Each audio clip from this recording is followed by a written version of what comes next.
Breaking right now, the new bullying allegations against Meghan Markle are turning into a major crisis. As you can see there, even former friendly publications like Newsweek now turning on the dictator in high heels.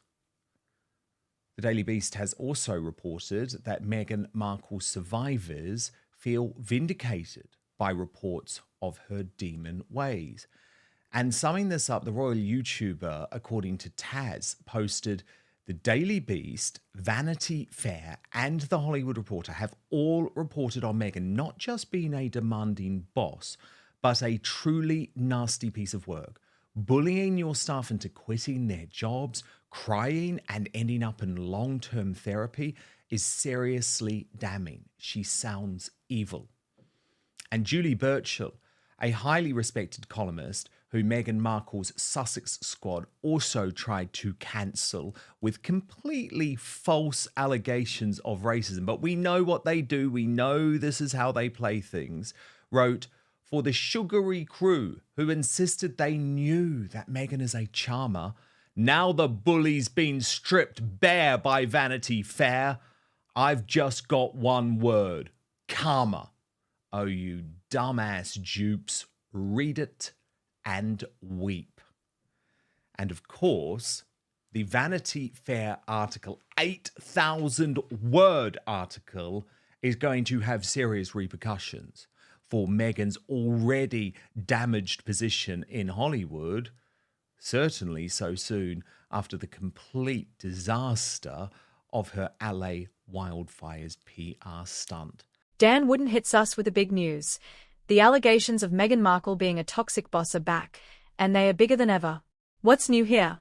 Well, this time, it's not just disgruntled staffers whispering behind closed doors. Let's put this into perspective. These are major outlets, not just tabloids. For years, Meghan had these publications in her corner, portraying her as the victim of a cruel monarchy. Now, those same outlets are tearing her apart. Why?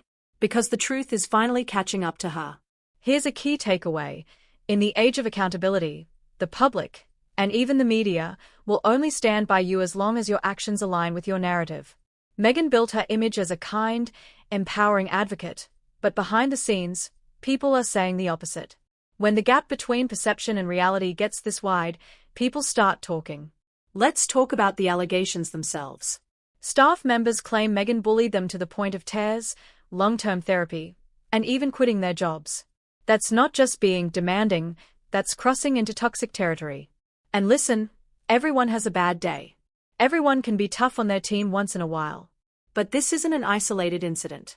This is a pattern of behavior that's been reported over and over again.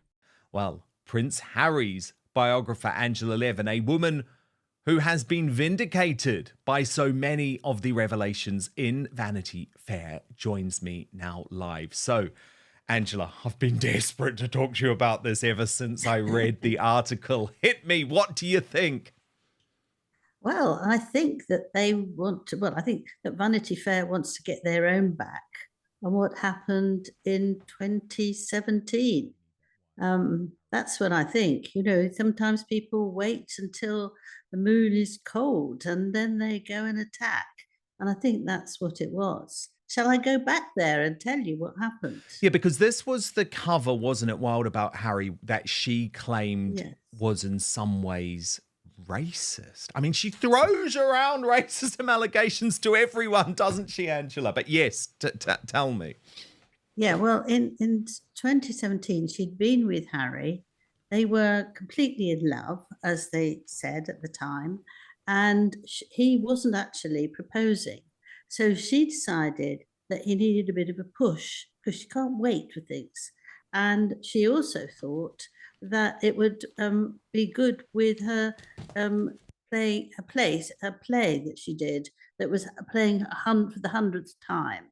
So she offered to talk and give them an interview. So they were obviously delighted. And they said that, and everything went very well. But when Harry saw it, he nearly died because women from the royal family do not actually mention that they're going to get married to somebody before anything happens and the Queen knows and Prince William knows. But she went ahead and said, you know, love is love and we're in love. And that was a very big mistake. But the magazine wasn't to know that.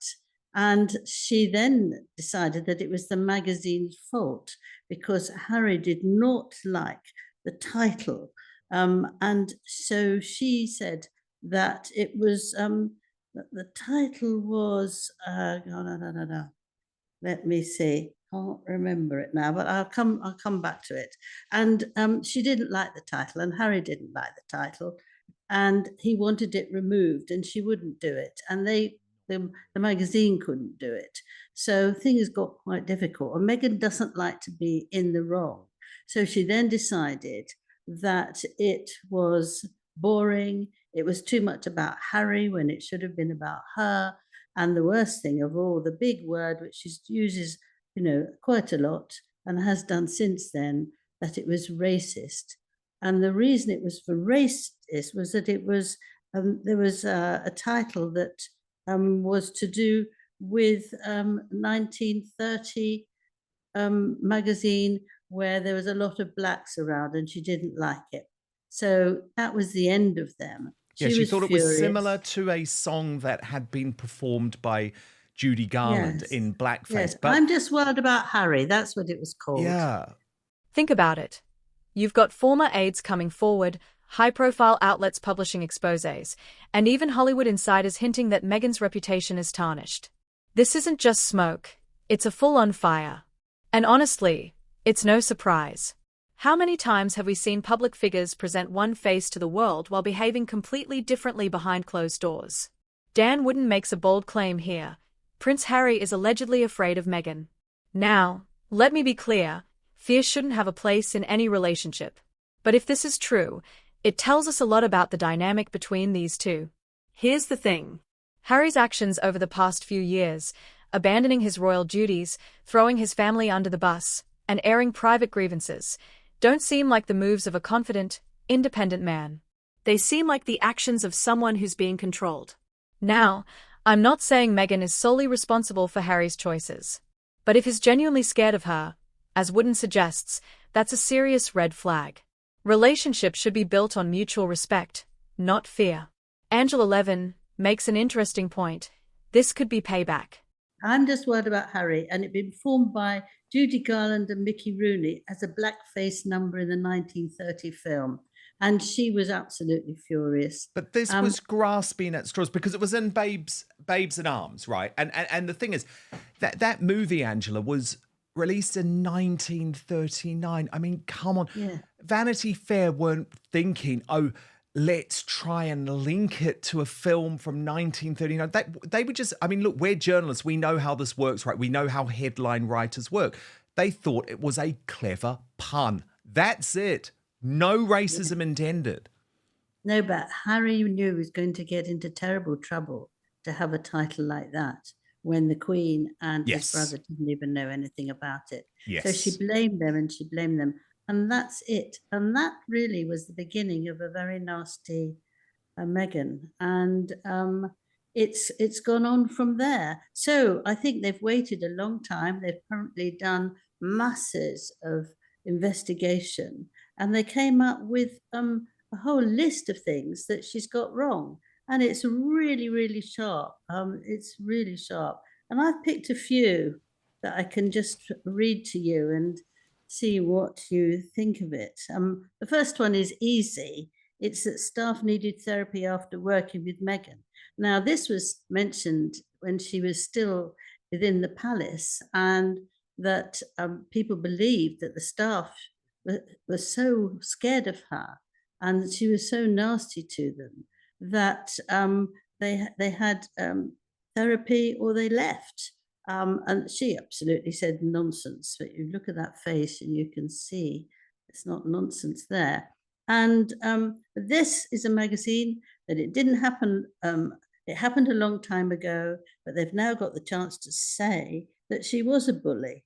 And although she denied it, she was. So that's it. That's firmly done now.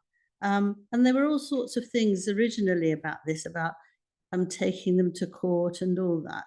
But you see, really, she can turn and be nasty very quickly. And that's why Harry is very scared of her. Back in 2017, Meghan reportedly accused Vanity Fair of racism after they featured her on the cover with the headline, "Wild About Harry." That accusation clearly didn't sit well with the magazine, and now, years later, they are publishing an 8,000-word takedown of her behavior. This isn't just about revenge. This is about a media establishment that's waking up to the truth. For years, outlets like Vanity Fair bought into Meghan's narrative without question. But now that the cracks are showing, they are doing what the media does best, piling on.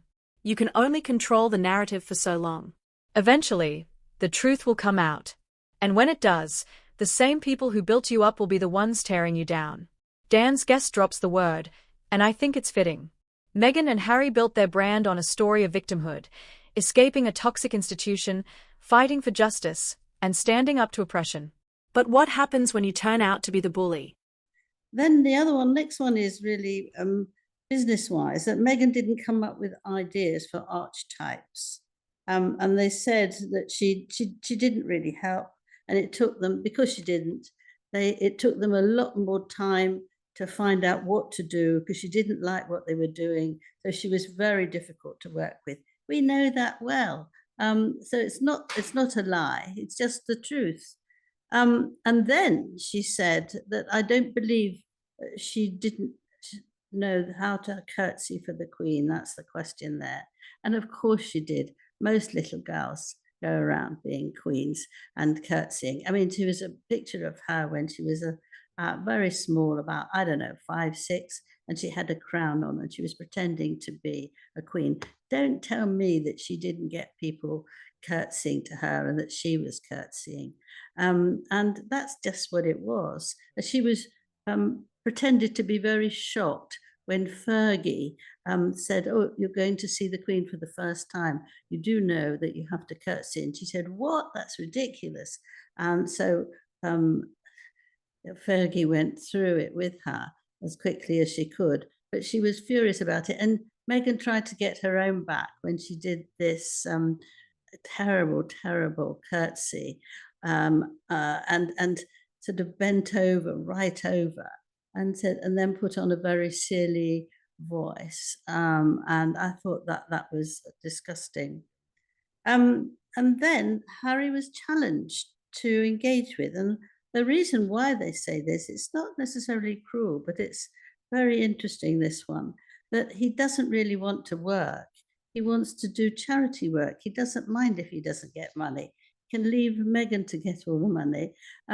But he just wants to really work with people and not worry about getting funds. He just wants to help people. So that's quite sweet on one level, but absolutely not on another, because, you have to have money to live. And actually, he asked his father for a load of money, which he had, and he's got no idea really how to handle money. He should have gone to a course or something. So all these things are not very nice. But Harry and Meghan are now pretending they're taking no notice, which is what they always do.